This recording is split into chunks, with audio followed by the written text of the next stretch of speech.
Welcome to Lukman IAS. Study General Studies with Lukman IAS for building comprehensive knowledge. GS paper 2 and 4 will be taken by S. Ansari and other papers will be covered by renowned faculties. Live classes are as effective as offline classes. The classes are highly interactive in nature. Your doubts and queries will be addressed and there will be dictation of notes. In the last 10 years, Lukman IAS has set up a niche in the field of UPSC guidance. Hello, मेरा नाम सौम्या मिश्रा है। UPPSC 2021 में मैंने rank 2 हासिल की है और मुझे डिप्टी कलेक्टर का पद मिला है। ये यूपीपीएससी में मेरा दूसरा अटैम्प्ट था। अपने बैकग्राउंड की अगर मैं बात करूं तो मेरा जन्म हुआ है, मेरा होम टाउन जो होम डिस्ट्रिक्ट है वो उन्नाव है। उसके बाद मेरी सारी स्कूलिंग और सारा पापा की जॉब यहाँ होने की वजह से वो सब कुछ मेरा दिल्ली में हुआ है। जो मेरे पापा हैं वो दिल्ली में इस समय दिल्ली गवर्नमेंट में वो लेक्चरर हिंदी के पद पर कार्यरत है। मेरी मम्मी हाउसवाइफ हैं और मुझसे छोटी एक बहन है जिसका अभी एमए पूरा हुआ है और सबसे छोटा एक भाई है जिसका अभी 12th क्लास कंप्लीट हुआ है। मैं अभी वर्तमान में एज ए लेक्चरर भूगोल सर्वोदय कन्या विद्यालय में कार्यरत हूँ। मेरी जो एजुकेशनल क्वालिफ़िकेशन है, मेरी सारी स्कूलिंग मैंने गवर्नमेंट स्कूल से की है, राजकीय प्रतिभा विकास विद्यालय यमुना विहार से। इसके बाद जो मेरी ग्रेजुएशन है वो किरोड़ीमल कॉलेज से मैंने की है, भूगोल में ऑनर्स किया है। उसके बाद मैंने अपना MA Delhi school of economics से किया है, वो भी भूगोल विषय में, और मैं वहाँ पर गोल्ड मेडलिस्ट थी। इसके बाद हम अपनी स्ट्रेटजी की बात करते हैं और मैं अपनी स्ट्रेटजी को 3 भागों में डिवाइड करूँगी। जैसे कि जो यूपीपीएससी का एग्ज़ाम है वो 3 चरणों में होता है, प्रीलिम्स, मेंस और इंटरव्यू। तो हम इस स्ट्रेटजी की भी बात वैसे ही करेंगे। प्रीलिम्स की बात करें तो जो प्रीलिम्स का नेचर है वो थोड़ा फैक्चुअल होता है। तो जो कुछ चीज़ें हैं जो बहुत बेसिक बुक्स हैं वो तो आपको पढ़नी ही पड़ेंगी। जैसे कि मैंने पॉलिटी के लिए लक्ष्मीकांत पढ़ा था, हिस्ट्री के लिए एंशिएंट और मिडिवल के लिए मैंने तमिलनाडु हिस्ट्री की बुक्स पढ़ी थी, और मॉडर्न हिस्ट्री के लिए मैंने स्पेक्ट्रम पढ़ा था। इकोनॉमिक्स के लिए मैंने श्रीराम आईएएस के नोट्स आते हैं वो पढ़े थे। और इसकी जगह आप एक और चीज़ कर सकते हैं कि अगर आप ये नहीं कर रहे तो आप मृणाल के नोट्स या वीडियोज़ अवेलेबल हैं यूट्यूब पर, आप वो देख सकते हैं। उसके बाद इन्वायरमेंट, तो इन्वायरमेंट के लिए शंकर आईएएस की एक बुक आती है, या तो वो कर लीजिए आप।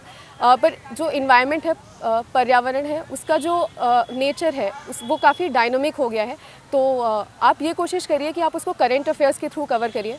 डेली कुछ स्पीशीज़ न्यूज़ में रहेंगी, कुछ स्कीम्स लाई जाएंगी, तो उन पर आपका फोकस होना चाहिए। दूसरी बात करें, इसके बाद जो सब्जेक्ट आता है वो है साइंस एंड टेक्नोलॉजी। उसका नेचर बहुत डायनामिक है, तो आप ये कोशिश करिए कि उसको न्यूज़पेपर से आप कवर कर लें। कोई चीज़ कहीं इसरो का कोई नया प्रोजेक्ट लॉन्च हुआ है, कहीं कोई खोज की गई है, कोई नई स्पीशीज़ मिली है, किसी को नोबेल प्राइज़ मिला है, तो वो किन क्राइटेरिया पे मिला है, कौन कौन से ऐसे रिसर्च हैं जो चल रहे हैं, तो इनको आपको ध्यान में रखना है और इन पर आपको फोकस करना है। इन सब के बाद आप एक करंट अफेयर्स की मैगजीन्स है, या तो आप मंथली कर लीजिए। यूपीपीएससी के लिए मैंने ईयरली कंपाइलेशन लिया था घटना चक्र का, वो आप पढ़ सकते हैं। एग्ज़ाम से 15 या 20 दिन पहले वो रिलीज़ होता है, तो आप उससे उसको कवर कर सकते हैं। इसको करने के बाद आपका फोकस ये होना चाहिए कि आप प्रीवियस ईयर क्वेश्चंस को एनालाइज़ करें। जो मुझे लगता है मैंने पहले अटेम्प्ट में जो सबसे बड़ी गलती की थी, क्योंकि मैं गोल्ड मेडलिस्ट थी तो शायद मुझे उस चीज़ का थोड़ा सा घमंड था कि ये तो हो ही जाएगा, पर ऐसा नहीं होता है। हर एक एग्ज़ाम का नेचर अलग होता है, तो आपको उसको एनालाइज़ करने की ज़रूरत है। वो एनालिसिस आप तभी कर पाएंगे जब आपने प्रीवियस ईयर क्वेश्चंस को अच्छे से पढ़ा है। तो आप ये देखिए कि प्रीवियस ईयर क्वेश्चंस में किस किस तरीके से क्वेश्चन पूछे जा रहे हैं, कौन कौन से ऐसे टॉपिक्स हैं जहाँ से क्वेश्चंस बार बार रिपीट हो रहे हैं। और कई बार यूपीपीएससी में ऐसा भी होता है कि questions as it is repeat हो जाते हैं, तो वो क्वेश्चंस आपसे छूटने नहीं चाहिए। इसीलिए आप एक क्वेश्चन बैंक तैयार रखिए और उस क्वेश्चन बैंक को आप प्रैक्टिस करिए with in a given time. मुझे पर्सनली ऐसा लगता है कि किसी भी मॉक टेस्ट से ज़्यादा ये आपके लिए लाभदायक हो सकता है। उसके बाद इसमें दूसरा जो इसमें 2 एग्ज़ाम होते हैं। एक तो आपका एग्ज़ाम होता है ये प्रीलिम्स वाला GS 1, जिसकी मेरिट बनती है, जो कट ऑफ में आपके काउंट होगा प्रीलिम्स का मार्क्स बनाने के लिए। सेकंड पेपर होता है CSAT, जो कि आपको सिर्फ क्वालिफाई करना होता है। तो इसमें जो पार्ट्स ऑफ पेपर हैं वो है जैसे कि मैथ्स, रीजनिंग, कॉम्प्रिहेंशन, फिर आपका कम्युनिकेशन एक पार्ट है। तो इनमें से, और हिंदी और इंग्लिश भी आता है। तो आप कोई 3-4 चीज़ें ऐसी ज़रूर करिए कि वहाँ पे आपके मार्क्स इस क्वालिफाइंग पेपर की वजह से नहीं रुके। तो मैंने पर्सनली, क्योंकि मैंने हिंदी और इंग्लिश के लिए एक जो बेसिक ग्रामर है वो आप कर सकते हैं, और रीजनिंग और मैथ्स की आप बेसिक प्रैक्टिस कर लीजिए। इसके बाद आप with in given time frame, जो 2 घंटे का हमें टाइम दिया जाता है, इसमें आप इनको सॉल्व करके देखिए कि क्या आप जो स्कोर है, कट ऑफ स्कोर, वो क्रॉस कर पा रहे हैं कि नहीं। और इंश्योर करें कि कट ऑफ स्कोर से, जो कि 33% होता है, उससे आप 30 या 40 मार्क्स एक्स्ट्रा स्कोर करें ताकि आपका सेफ स्कोर रहे। तो प्रीलिम्स के लिए मेरी ओवरऑल यही स्ट्रेटजी रही थी, और यहाँ तक मेरी ये स्ट्रेटजी है। मेंस की बात करें तो मेंस में 4 जीएस के पेपर्स होते हैं, GS 1, GS 2, GS 3 एंड 4, और 2 आपके ऑप्शनल के पेपर होते हैं। और इसमें एक आपका एसए का पेपर होता है यूपीपीएससी में, और एक आपका हिंदी का भी पेपर होता है, जिसके मार्क्स आपके मेंस की जो कट ऑफ है, मेरिट है यूपीपीएससी की, उसमें काउंट होते हैं। तो हर एक पेपर के लिए अलग अलग स्ट्रेटजी आपको अपनाने की ज़रूरत है। जैसे GS 1 का जो पोर्शन है, उसमें अगर आप ध्यान दें तो उसमें हिस्ट्री एक मेजर पोर्शन है, हिस्ट्री और कल्चर। तो हिस्ट्री और कल्चर वाला जो आपका पार्ट है, वो प्रीलिम्स के लिए जो आपने हिस्ट्री पढ़ी है वहाँ से वो कवर हो जाएगा। लेकिन आप ये ध्यान रखिए कि जो क्वेश्चन आपको अटेम्प्ट करने हैं उसको आप एनरिच बनाएं। वो फैक्चुअल डिटेल्स तो वहाँ पर हो ही, पर साथ ही जैसे अगर आपसे टेम्पल आर्किटेक्चर पूछा गया है, या आपसे ये पूछा गया है कि कौन कौन सी पपेट्रीज़ हैं इंडिया में, तो आपको उनका मैप बनाना है, और उनको बस बेसिक वहाँ पे पपेट्रीज़ को आप पॉइंट कर दीजिए, या फिर टेम्पल आर्किटेक्चर आप बेसिक एक स्केच जैसा बना दीजिए ताकि वो दिखने में अट्रैक्टिव लगे आपका आंसर। तो हिस्ट्री और कल्चर के लिए मैंने फाइन आर्ट्स की एक बुक आती है 11th NCERT, वो किया था। और नितिन सिंघानिया के सेलेक्टिव चैप्टर्स, जैसे कि परफॉर्मिंग आर्ट्स वाला जो चैप्टर है और जो लिटरेचर वाला चैप्टर है, ये आप अच्छे से कर लीजिए। फिर उसमें एक भक्ति और सूफ़ी वाला चैप्टर है, ऐसे चैप्टर्स आप कर लीजिए, पूरी बुक को आपको पढ़ने की ज़रूरत नहीं है। फिर इसमें वर्ल्ड हिस्ट्री भी एक पार्ट है। तो वर्ल्ड हिस्ट्री के लिए आप किसी भी कोचिंग मटेरियल के नोट्स को रेफ़र कर सकते हैं, वहाँ से वो पोर्शन आपका कवर हो जाएगा। इसमें दूसरा पार्ट है सोसाइटी में विमेन है, चिल्ड्रन है, एल्डरली हैं, जो या फिर LGBTQ कम्युनिटी है, ट्रांसजेंडर्स हैं, इनके क्या क्या इश्यूज़ हैं स्पेसिफिक, वो इश्यूज़ आप पढ़ लीजिए, और कुछ जनरल इश्यूज़ तैयार रखिए। और ये फोकस करिए कि आंसर को आप अच्छे वे में स्ट्रक्चर करें। जैसे कि अगर आपसे पूछा गया है कि किसी भी स्कीम का इस कम्युनिटी पर क्या बेनिफिट होगा, तो आप उसको ऐसे लिख सकते हैं कि सोशल क्या बेनिफिट होगा, इकोनॉमिक क्या बेनिफिट होगा। तो इस तरीके से आप अपने आंसर की स्ट्रक्चरिंग कर सकते हैं। दूसरा इसका मेजर पार्ट, बाकी के जो मेजर पार्ट्स हैं वो है resources, disaster management, world geography या विश्व भूगोल भी इसका एक पार्ट है। तो क्योंकि मेरा भूगोल ही ऑप्शनल सब्जेक्ट था, तो वो मेरा वहाँ से कवर हो गया था। दूसरे पेपर की बात करें GS 2, तो उसमें पॉलिटी, गवर्नेंस, इंटरनेशनल रिलेशंस, और आपका कुछ सोशल एस्पेक्ट्स हैं, जैसे कि पॉवर्टी है, हंगर है, एजुकेशन है, हेल्थ है, ये सारी चीज़ें आपका मेजर पार्ट प्ले करेंगे। तो प्रीलिम्स में जो आप चीज़ें पढ़ते हैं पॉलिटी के लिए, वो बहुत फैक्चुअल होती है नेचर में, तो वो नॉलेज आपको अपने साथ रखनी है, लेकिन आपको कंटेंट एनरिच करना है। वो आप कैसे कर सकते हैं कि जैसे आप किसी भी क्वेश्चन का आंसर कर रहे हैं, तो इंट्रोडक्शन में आपको कॉन्स्टिट्यूशन के आर्टिकल्स का यूज़ करना है। सजेशन देते टाइम आपको कमिटीज़ का नाम कोट करना है, जैसे कि अगर इलेक्शन कमीशन से रिलेटेड कोई इशू है या इलेक्शन से रिलेटेड कोई इशू आया है, तो आप NCRWC की रिपोर्ट्स को कोट कर सकते हैं, आप ARC की रिपोर्ट्स को कोट कर सकते हैं। फिर गवर्नेंस इसमें एक मेजर रोल प्ले करेगा कि सिविल सर्विसेज में क्या इश्यूज़ हैं, NGOs हैं, SHGs हैं, इन पार्ट्स को आप अच्छे से प्रिपेयर करिए, इन पे शॉर्ट नोट्स बना लीजिए। और IR इंटरनेशनल रिलेशंस भी एक काफ़ी मेजर पार्ट है। तो इंटरनेशनल रिलेशंस के लिए आपको कोई स्टैटिक बुक पढ़ने की ज़रूरत नहीं है। इसके लिए आप करंट अफेयर्स पर फोकस करिए, डेली न्यूज़पेपर पढ़िए, और उससे हर एक कंट्री, मेजर कंट्रीज़ का आप एक छोटे छोटे नोट्स बना लीजिए। जैसे जो इंडिया की मेजर नेबरिंग कंट्रीज़ हैं, चाइना है, बांग्लादेश है, पाकिस्तान है, इनके साथ इंडिया के क्या रिलेशंस हैं, कैसे कैसे क्या क्या डेवलपमेंट्स हुए हैं, हमारा ट्रेड रिलेशंस उनके साथ कैसा है, और जो स्फेयर्स हैं, जैसे इन्वायरमेंटल स्फेयर्स में हम क्या कर रहे हैं, एनर्जी, सिक्योरिटी, डिफेंस के सेक्टर्स में हम कहाँ कहाँ कोऑपरेशन कर रहे हैं, इसमें आप शॉर्ट नोट्स बना लीजिए। तो ये आपको वहाँ हेल्प करेगा। गवर्नेंस के लिए भी मैंने ऐसे ही शॉर्ट नोट्स बनाए थे। फिर इसके बाद GS2 में आपके कुछ पेरिफेरल टॉपिक्स हैं, जैसे कि एजुकेशन है, हेल्थ है, पॉवर्टी है या फिर हंगर है। तो इसके लिए आप बेसिक डेटा प्रिपेयर रखिए, जैसे कि हंगर में ग्लोबल हंगर इंडेक्स को आपको कोट करना है कि through out the years India की रैंकिंग कैसे गिरी है या फिर इम्प्रूव हुई है, वो आपकी टिप्स पर होना चाहिए।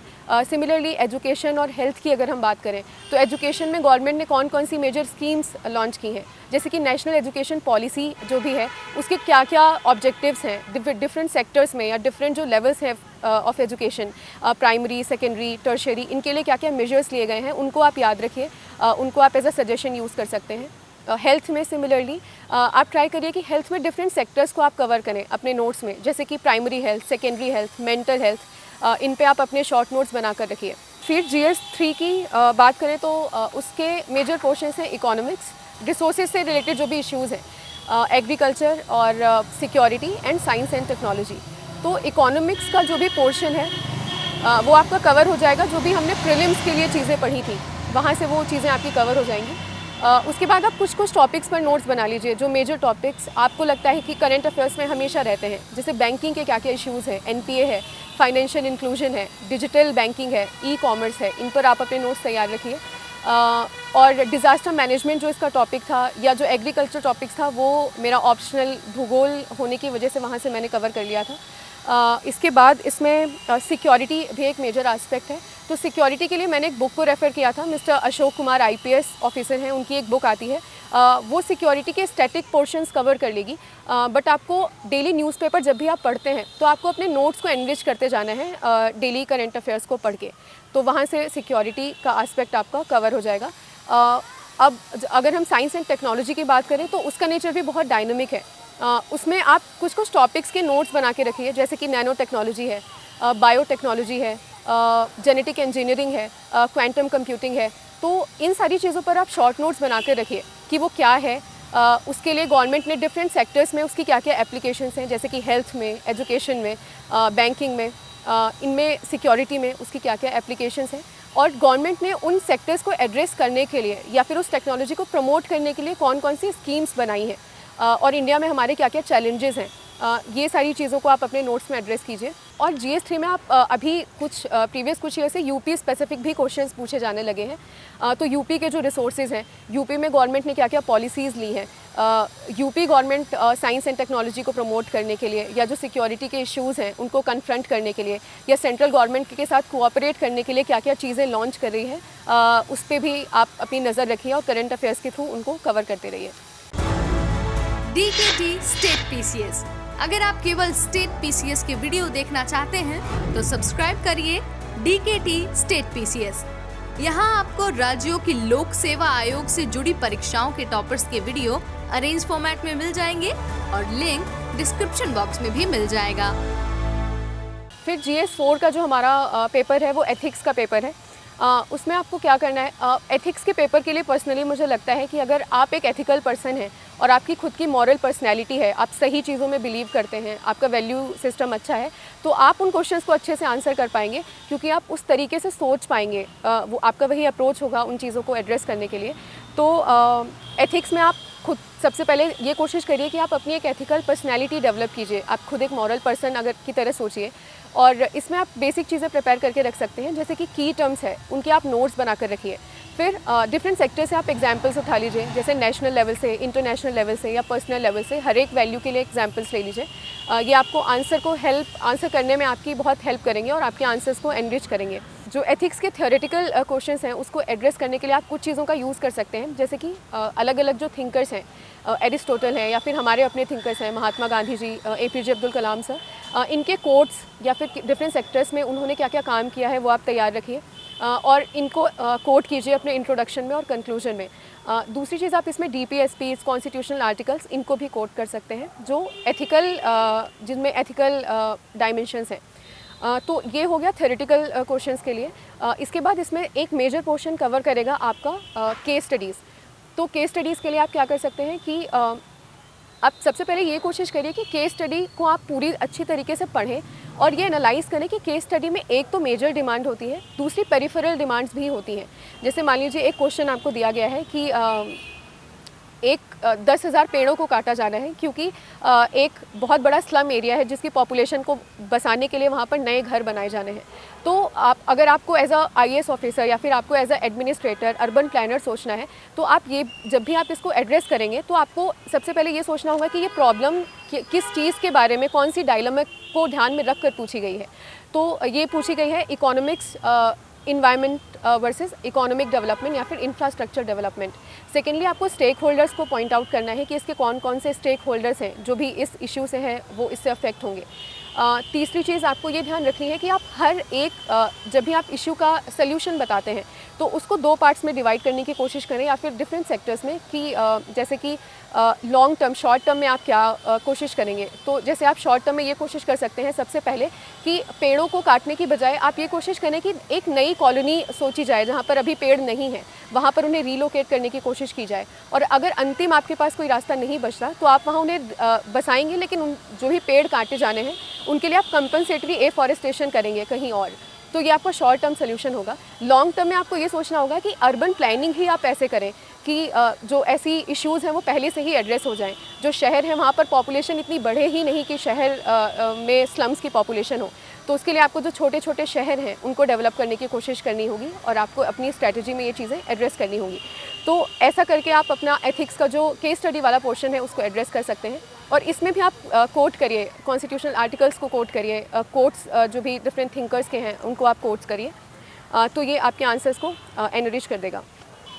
नेक्स्ट मैं इस सबसेट पर बात करना चाहूँगी कि आंसर प्रिपरेशन के थ्रू आउट जब भी आप प्रिपरेशन कर रहे हैं तो आपको कौन सी ऐसी चीज़ें हैं जिनको ध्यान में रखना है।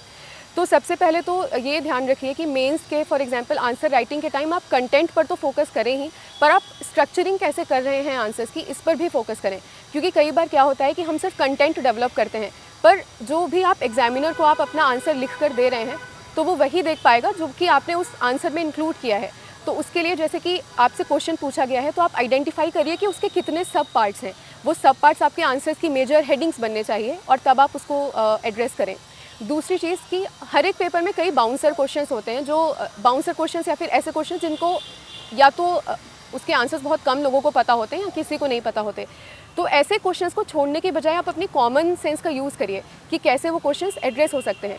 तो जैसे मुझे याद है 2021 के एग्ज़ाम में यूपी PCS में एक क्वेश्चन था कि जो गैंगेटिक प्लेन्स हैं उसमें जो यूपी है उसमें किस तरीके के अधिवास या सेटलमेंट्स पाए जाते हैं। तो इतनी डिटेल में स्टडी ज्योग्राफी से होने के बावजूद मैंने नहीं करी थी, तो इसमें आप कॉमन सेंस का यूज़ कर सकते हैं। तो आपको ऐसे सोचना है कि यूपी के कितने फिजियोग्राफिक डिविजन्स हैं। तो जैसे नदर्न गैंगेटिक प्लेन्स है, फिर आपका मिडिल गैंगेटिक प्लेन्स है, और नीचे वाला जो हिस्सा है बुंदेलखंड वाला वो आपका प्लेट्यू और हिल्स में आता है। तो आप ये अब अपनी कॉमन सेंस से आप सोचिए कि जो प्लेन वाला रीजन है वहाँ पर जो सेटलमेंट्स होंगे वो बहुत पास होंगे, तो वहाँ पे क्लस्टर्ड सेटलमेंट्स होंगे, जबकि जो प्लेटू वाले रीजन है उसमें सेमी क्लस्टर्ड होंगे या फिर डिस्पर्स्ड होंगे। इसी तरीके से तराई वाले रीजन में क्लस्टर्ड सेटलमेंट्स नहीं होंगे, क्योंकि वहाँ पर पानी और ऐसी बहुत सारा पानी होता है या फिर पथरीली ज़मीन होती है। तो ये चीज़ें आपको ध्यान में रखनी है। सेकेंडली, आपने नोट्स प्रेफरेबली मैंने जो किया था डिजिटल नोट्स बनाइए, क्योंकि उनको एडिट करना बहुत इजी है। और अपने नोट्स को बहुत डिटेल में मत बनाइए, शॉर्ट नोट्स बनाइए। और डेली जब भी आप न्यूज़पेपर पढ़ते हैं या फिर कोई मैगज़ीन पढ़ते हैं तो आप उसके कंटेंट को एनरिच करते जाइए कि आपको कोई केस स्टडी मिली है या आपको कोई एग्जाम्पल मिला है तो वो आप अपने उसी नोट्स में इंक्लूड करते जाइए, ताकि एंड में जब भी एग्ज़ाम से पहले आप प्रिपरेशन कर रहे हैं, आप एग्ज़ाम दे रहे हैं, तो वो आपके बने बनाए नोट्स एक तरीके से पूरी एक जगह आपको मिल जाएँ। थर्डली, नोट्स बनाने से पहले आपको ये चीज़ ध्यान में रखनी है कि आप जो भी आपका सिलेबस है उसको एक तरफ रखिए और प्रीवियस ईयर क्वेश्चंस को अपने साथ रखिए। उन दोनों चीज़ों का पूरी तरीके से एनालिसिस करने के बाद ही आप नोट्स बनाने शुरू करिए, ताकि आपके नोट्स उन डिमांड्स को एड्रेस करें जो कि क्वेश्चंस में या तो पूछी गई हैं या आपसे पूछी जाने वाली हैं। तो आपने नोट्स आप इस तरीके से बनाइए। Fourthly, practice is the key. तो आपको रिविज़न तो करना ही है, आप प्रैक्टिस भी करिए। और किसी भी मॉक टेस्ट से बेटर है कि आप प्रीवियस ईयर के क्वेश्चन पेपर्स उठाइए और उनकी प्रैक्टिस करिए, क्योंकि वो जो क्वेश्चन पेपर्स हैं वो यूपी PSC ने ही बनाए हैं और वैसे ही क्वेश्चंस रिपीट होने वाले हैं। तो आप क्या कर सकते हैं कि उनके मॉडल आंसर्स जैसे, अगर आप ग्रुप स्टडी कर रहे हैं तो 3-4 फ्रेंड्स अपने मॉडल आंसर जैसे उनके बना कर रखिए और एग्जाम से पहले या फिर बीच में भी मल्टीपल टाइम्स उनका रिविजन करते रहिए और अपने जो नोट्स हैं उनको डेवलप और एनरिच करते रहिए। फिफ्थली, सबसे इम्पॉर्टेंट है कि जब भी आप पेपर अटेम्प्ट करने जाते हैं तो 20 क्वेश्चंस होते हैं और टाइम आपके पास सिर्फ 3 घंटे का होता है। तो आपको ये ध्यान रखना है कि आपको सारे क्वेश्चंस को इक्वल अमाउंट ऑफ टाइम देना है। ऐसा नहीं हो कि जो क्वेश्चन आपको बहुत ज़्यादा अच्छे तरीके से आते हैं उनमें आप ज़्यादा टाइम लगा दें और बाकी क्वेश्चंस के लिए आपके पास टाइम नहीं बचे। तो टाइम डिवाइड करिए आप। मैंने क्या किया था, उसको घंटे में डिवाइड कर लिया था। या फिर अगर एग्ज़ाम्स में आपको स्टॉप वॉच लेके जाना अलाउ है तो आप स्टॉप वॉच भी लेकर जा सकते हैं कि हर एक क्वेश्चन को, जैसे कि जो 8 मार्कर है उसको आप 6 to 7 मिनट्स दे दीजिए और जो 12 मार्कर क्वेश्चन है उसको आप फिर 11 या 12 मिनट्स दे दीजिए। तो ऐसा करके आप अपने जो क्वेश्चंस हैं वो कंप्लीट कर पाएंगे with in a given time. और अटेम्प्ट करते टाइम आप सारी चीज़ें इंक्लूड करिए, जैसे कि मैप्स हैं, डायग्राम्स हैं, फ्लो चार्ट्स हैं, वो सारी चीज़ें इंक्लूड करिए।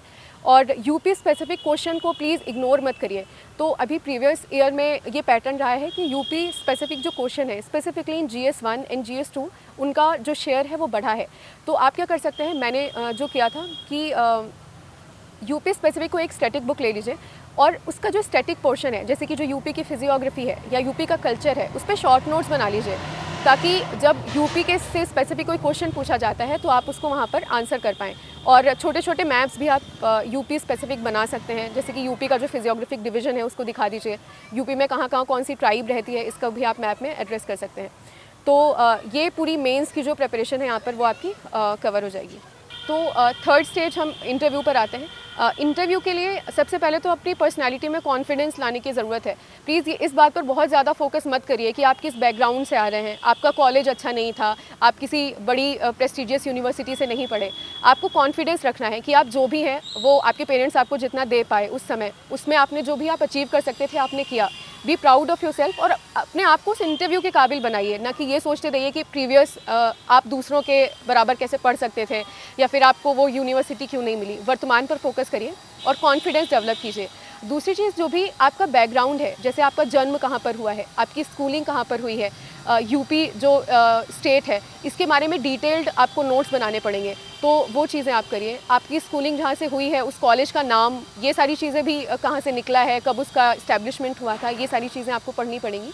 और अगर आपके पास कोई जॉब है जिसमें आप अभी काम कर रहे हैं तो उस जॉब से रिलेटेड भी आपको डिटेल में पढ़ना पड़ेगा कि वो जॉब क्या है और आपका एक्सपीरियंस और ये सारी चीज़ें।